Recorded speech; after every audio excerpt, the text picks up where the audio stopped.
the general. We're doing it right here at Jacob's Land just to see what's in this these tailings that we found on unclaimed land out in the desert in the BLM. It's too hot to work out there especially during the day, so Jim goes out there at 4 a.m. He's out there digging his buckets, brings back some to run, and of course once we're done running it, we bring it back out into the desert and return it. We just keep our cons. And anyway, so he's running about 300 pounds worth of dirt back here just to see what's in there. So I'm going to flip this around and see, you can see him work.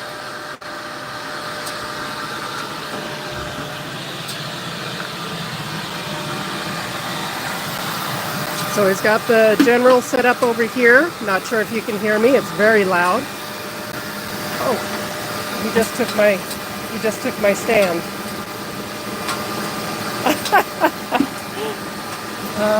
Okay. He's pouring dirt in there.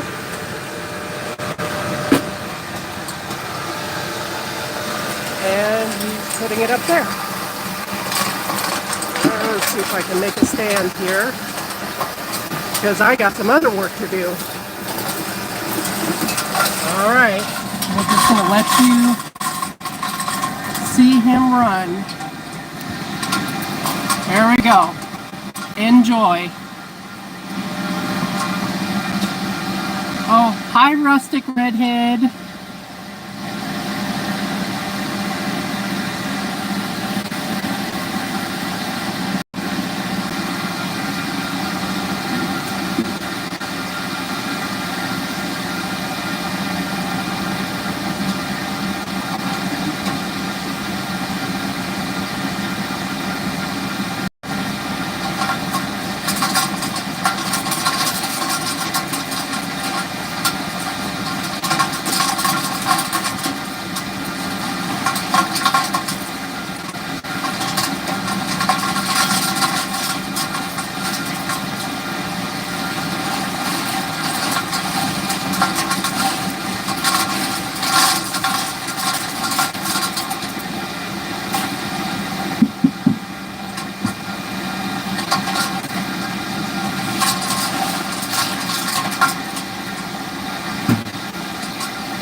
you, Beverly.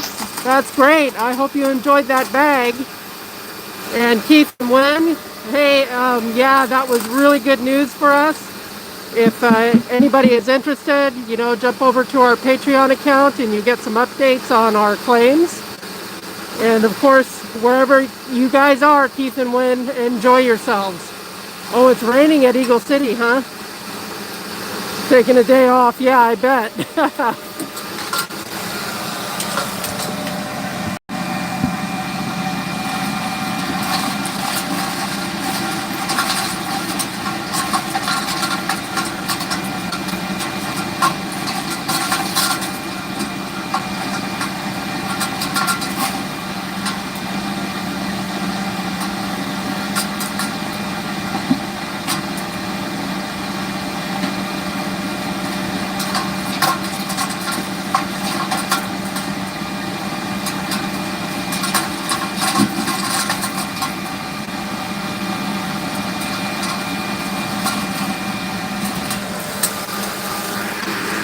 Thank you, Beverly. We appreciate that.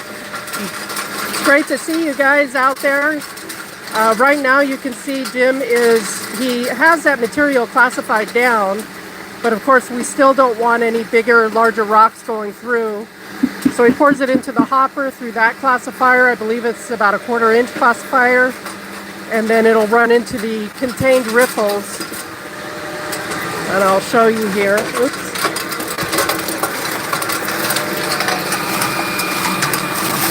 So it comes down into this box and it's contained so it's less dust is released. And the other thing is that when it goes through the mat, it becomes charged and the particles of dust settle, being attracted to the earth, being oppositely charged as the earth is. So it helps decrease the amount of dust altogether. Yes, Beverly, dry washing is great. Now, the thing about dry washing, of course, is you're not going to get as good recovery as you do with a wet system. A good recovery is 85%. Now, of course, you try to limit any of your loss and bring that percentage up. Oh, it looks like he's opening up the system here. I'm going to put my mask on and we'll take a look.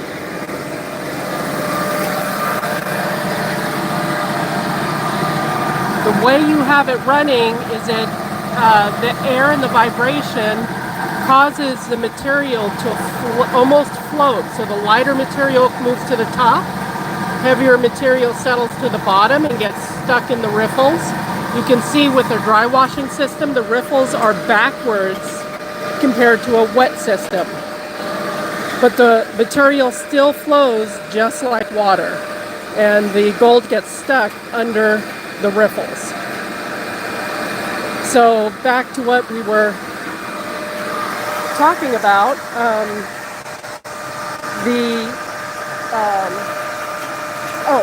so you can, like, a good recovery for a dry washer is about 85%, but you really want to limit your loss. So you classify, you make sure you're running at the correct speed, airflow, vibration for the ground. So you really have to test to make sure that you're getting that recovery as low, as high as possible with a low chance of losing material.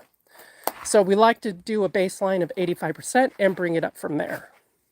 So he's going to do a little clean out here.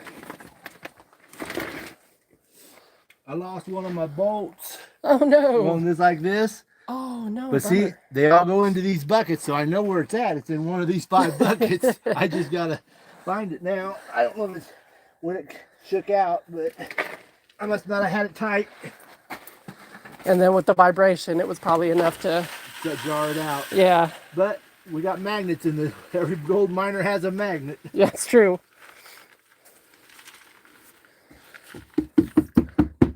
I just want to keep up a little bit of a run today, so we have a run and figure out what kind of gold we're getting out of this place. Yeah, I did tell him it was tailings, old tailings that we found. Yep. You know, an estimate of these tailings might be back from, they were mining maybe back in the 80s. But it was a huge, huge pile. Look at that. There's some, I saw some black sand slide out too. Well, there's a lot of black sand in there. Get my magnet out here. A little bit of material in there.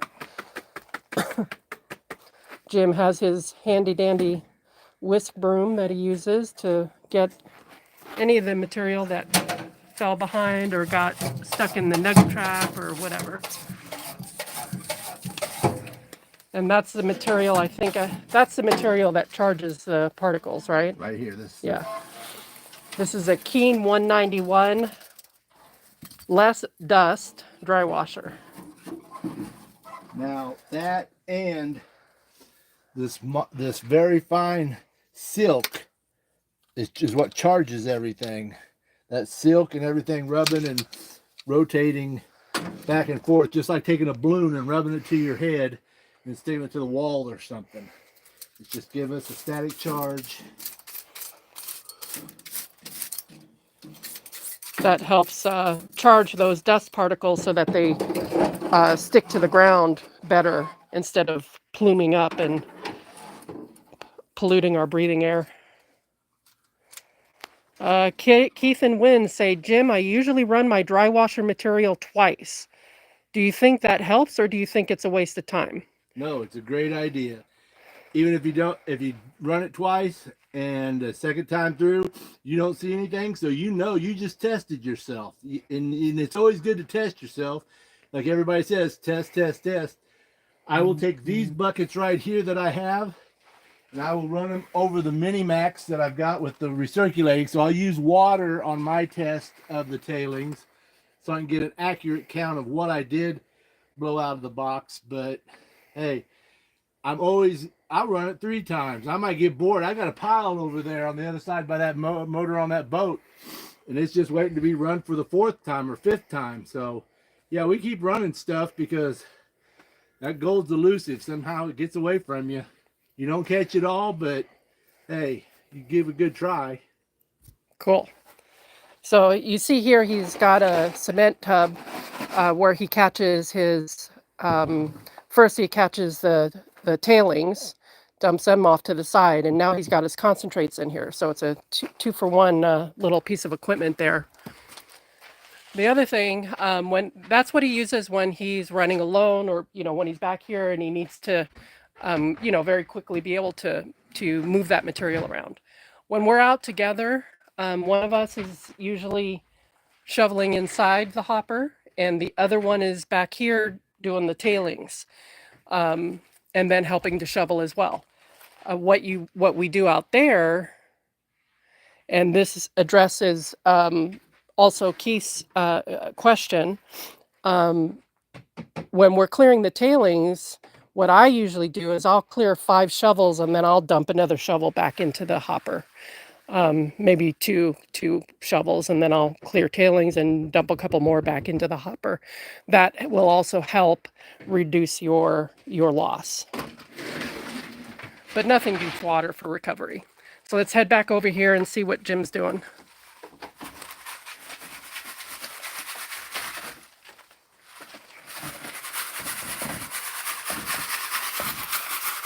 So it looks like he's classifying that material he took out of the riffle tray.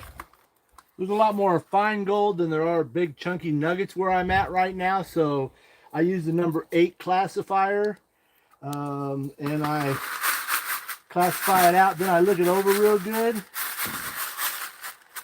just in case that big nugget don't get away.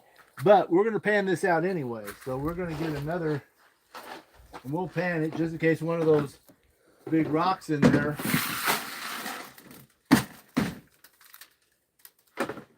Just in case one of them big rocks is a nugget. So now we got everything -8.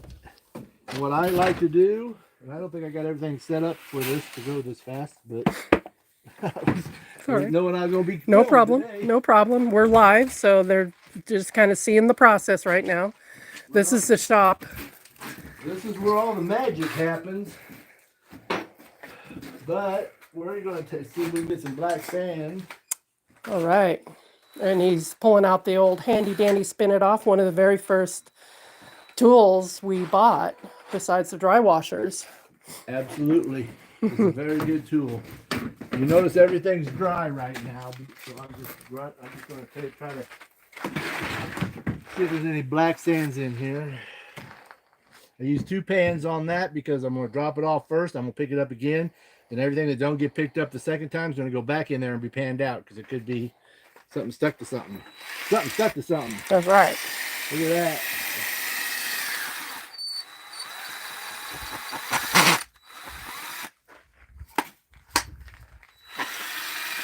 This is a great tool, especially in the area that we're at. There's so much black sand.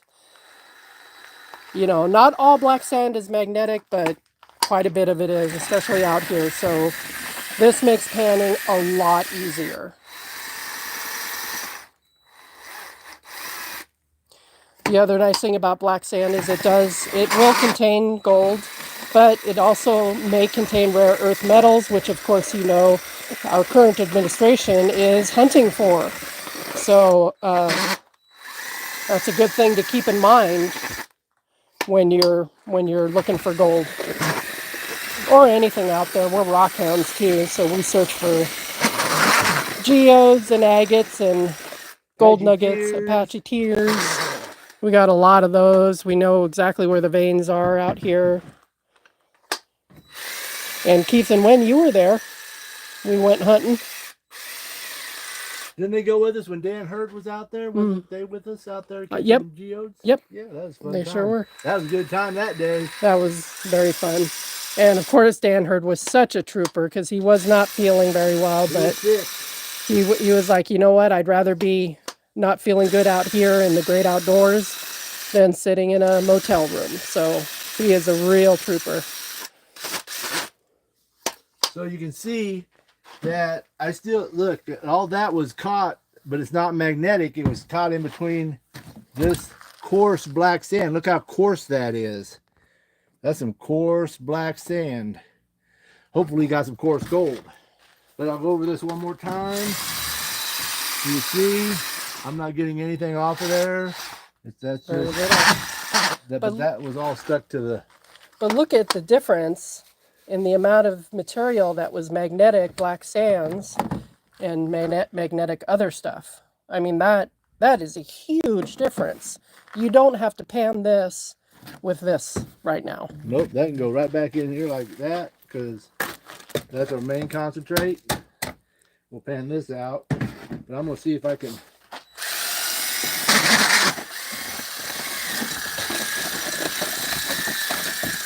Well, I think we did a good job getting the black sands out. There's not any...